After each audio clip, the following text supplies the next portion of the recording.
Então, vamos curtir aqui uma classe então agora. Vamos, todo mundo com um copo de Manhattan na mão, um Dry Martini. Fiquem à vontade, hein? É o seguinte, as atletas da seleção norte-americana de futebol feminino, campeã da Copa do Mundo da França, fizeram festa na mais cosmopolita das cidades dos Estados Unidos, New York. Vamos lá, Vini. Tem uma beirada política, né, nessa ação aí, capitaneada pela Rapinoe, né?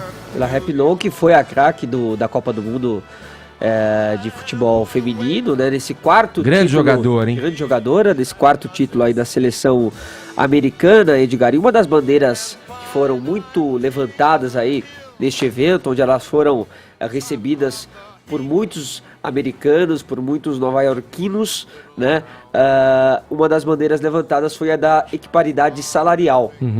Porque, veja, aí existe um motivo bem diferente aqui quando se fala do futebol brasileiro, Edgar, onde nós temos um nível técnico muito maior apresentado pela seleção masculina do que pela seleção feminina, e o histórico de ser uma seleção também pentacampeã, e agora que nós estamos vendo os primeiros avanços aí da seleção feminina, lá não, lá é diferente. A seleção, o oposto quase, a seleção feminina tem 4 títulos de Copa do Mundo e a seleção masculina não tem nenhum título, né? Fora que quase que sempre acaba sendo eliminado em fase de grupos, às vezes nem se classifica para a Copa do Mundo, então é uma diferença muito grande. Eu vi uma entrevista de uma das americanas, eu não vou lembrar o nome dela agora, mas eu vi hoje cedo no Twitter que estava rolando esse vídeo, comentando a Copa do Mundo e dizendo que o Brasil teria plenas condições de ter chegado à final, porque é de fato uma das melhores seleções do mundo, mas que acha que isso só não acontece porque a seleção brasileira feminina não tem o apoio da confederação como deveria, não é valorizada como deveria. Você concorda, Vini? Concordo, eu acho que tem algumas coisas ali que precisam ser bem reestruturadas, inclusive a seleção, os dirigentes estavam atrás agora da técnica que foi bicampeã com a seleção americana, né, que é uma técnica muito experiente, talvez seria um primeiro passo. Aqui reclamava-se muito, por exemplo, de ter o Vadão como técnico, e não é porque era um homem, mas é que era um homem que construiu toda a sua carreira no futebol masculino, não tinha identidade do futebol feminino. Então, mas as americanas também, a própria Rapinoe no discurso dela ontem falou, às vezes eu bati de frente, às vezes aqui com a federação, mas depois a gente teve um retorno, agradeceu lá o presidente da federação, agradeceu o prefeito de Nova York também, que foi um cara que apoiou bastante.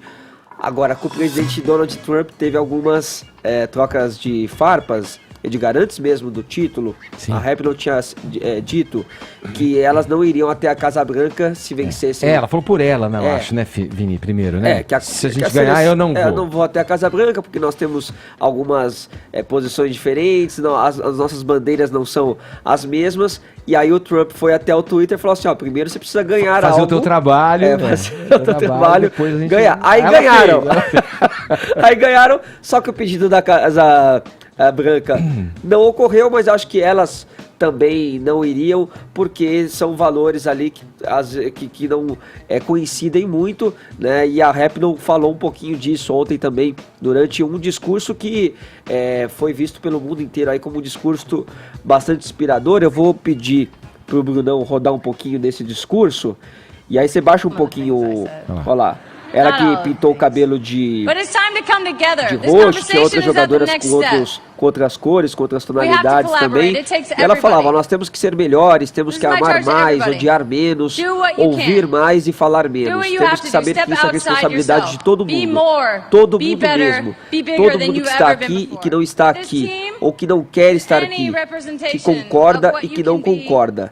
A responsabilidade de fazer esse mundo um lugar melhor é nossa. Acho que esse time faz um trabalho incrível em levar isso nos nossos ombros. Nós entendemos que na posição que estamos e a plataforma que entendemos que na posição que estamos, que temos, sim, nós jogamos esportes, nós jogamos futebol, somos atletas mulheres, mas somos muito mais do que isso. Ela fala um pouco sobre a importância das pessoas na comunidade, né? Que as pessoas não são apenas fãs, que as pessoas apenas não ligam a televisão para assistir um esporte de 4 em 4 anos, que as pessoas precisam estar conectadas com aquelas que estão mais próximas, com as 10, com as 20, com as 100 pessoas mais próximas de você na sociedade, que você precisa cada vez mais estar presente e se esforçar para fazer o melhor, então, como um cidadão. E aí também teve uma outra provocação ali ao Donald Trump, quando ela fala o seguinte, Edgar: temos garotas de cabelo rosa e de cabelo roxo, temos tatuagens e dreadlocks, temos garotas brancas, garotas negras e tudo entre elas,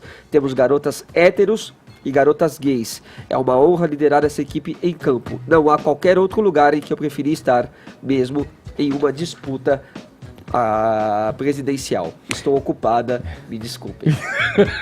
Tô sem tempo, como é que é? Tô sem tempo, irmão. Sem tempo, irmão. Agora, é muito legal você ouvir um discurso da Rapinoe aí. É muito legal quando uma pessoa, da influência dela, do destaque que ela tem, vira público, reafirmar, fazer com que seu pensamento ganhe uma proporção, ganhe uma dimensão de multidão, como é o caso dos Estados Unidos, né? Mas isso eu acho muito interessante, né? A potência que a reverberação da voz dela como destaque da seleção norte-americana, e pelo discurso e pelo conteúdo do discurso dela, isso eu acho fantástico.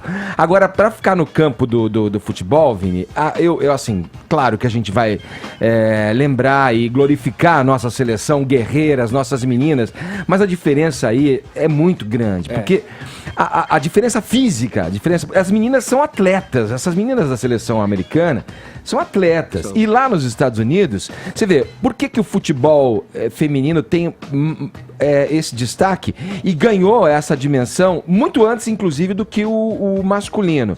Isso lá para eles é esporte, começou como sendo um esporte feminino. Isso. E agora ganha projeção, 4º título, né? E começa a causar um entrave ali na galera. Fala, opa, peraí, gente, mas nosso esporte é o beisebol, nosso esporte é o basquete, é o futebol americano. O que a gente vai fazer com isso? E aí ela vem com o discurso de paridade salarial, ativismo LGBT, enfim, a questão de gênero também contida muito forte ali, né, no discurso dela, a questão da diversidade dentro da seleção. Quando ela fala isso, dreadlocks, negras, brancas, gays, héteros, o peso político que tem essa fala dela é muito grande. E aí a gente vem aquela velha questão, né? Lá é um esporte que é incentivado desde o college, desde as high schools. Sim. Até, e depois o college, que são as universidades, né? Então elas têm um preparo e um número muito grande de formação de atletas. E as nossas atletas aqui, você se lembra do discurso da Marta? Sim. Da Cristiane também? Falou, olha, a base não está sendo renovada. Tem que se dizer aí, a base tá parada, a base do Brasil. Jogadoras precisam ir lá pra fora pra poder ter uma formação. Então, e veja só o resultado de uma equipe que... E você vê, no Brasil, no masculino, a gente consegue suplantar essa carência pelo nosso talento. Isso. Pela nossa arte, pelo que sempre foi o futebol, o nosso esporte, né? O futebol feminino no Brasil, comparado ao masculino, é recente. É novo. Essa projeção da seleção veio mesmo a partir de figuras como a Marta, a Cris e outras jogadoras, a Formiga e outras jogadoras. Fica como lição. Acho que é importante agora esse pós-Copa do Mundo também, né, Edgar? Porque se falou muito no futebol feminino durante a Copa, esses temas que são tão caros aí às meninas, mas é o que a Marta falou, não pode ser também um esporte que só é visto, que só é lembrado de 4 em 4 anos. Olimpíada, né? Copa do Mundo. Precisa ter uma atenção maior aí, para que de fato consiga ter um crescimento adequado ao esporte que elas praticam. E aí, vocês, Fefito, Caio, e aí? Vocês gostam de futebol? Olha, ao contrário da expectativa da maioria das pessoas, devo dizer que sei reconhecer o impedimento de longe. Sem VAR. Não é? Sem VAR, sem necessidade de VAR. Eu concordo com tudo que você falou, Edgar. Eu acho que a seleção americana ela é um ótimo exemplo de diversidade. Boa. E acho que a gente tem que investir nas nossas meninas, sim. Não é só na questão política, né? O Bill de Blasio, né, o prefeito nova-iorquino, ele como hábil político, ele está se alavancando na imagem das campeãs, né? Isso daí é super natural. O que me preocupa só é a interpretação ou a má interpretação da questão da equidade salarial, né? Que eles chamam de equal pay. Em inglês, ele tem um complemento, que é equal pay for equal work. né? Então, o mesmo pagamento para o mesmo trabalho. Só que o Eles trabalho... deveriam ganhar mais, então. Então... Comparado com a seleção masculina.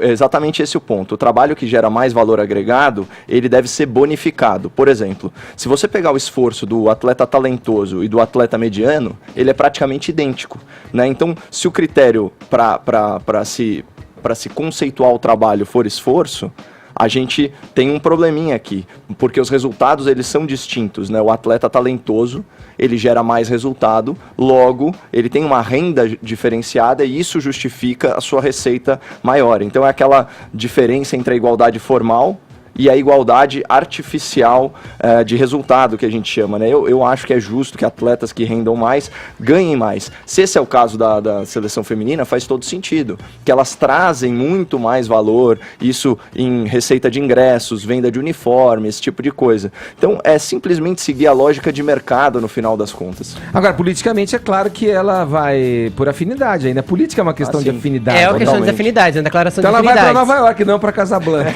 Mas a questão de seguir Casa a lógica Branca. de mercado também tem a ver com o incentivo a esse mercado. E eu acho que a gente tá vivendo isso no Brasil nesse exato momento. A partir do momento que os jogos começaram a ser transmitidos, para que anunciantes despertem o interesse, tendo anunciantes, vai poder haver maior patrocínio, maior salário e etc. A gente também tem que colaborar para que a roda gire. Isso aí. Não dá para esperar que o mercado ande só. Aproveitar que falamos de futebol, Casão aí. Vamos lá, Casão, da hora certa. já acabou a Copa? Agora acerta a hora certa. Eu não tinha visto. Disse assim.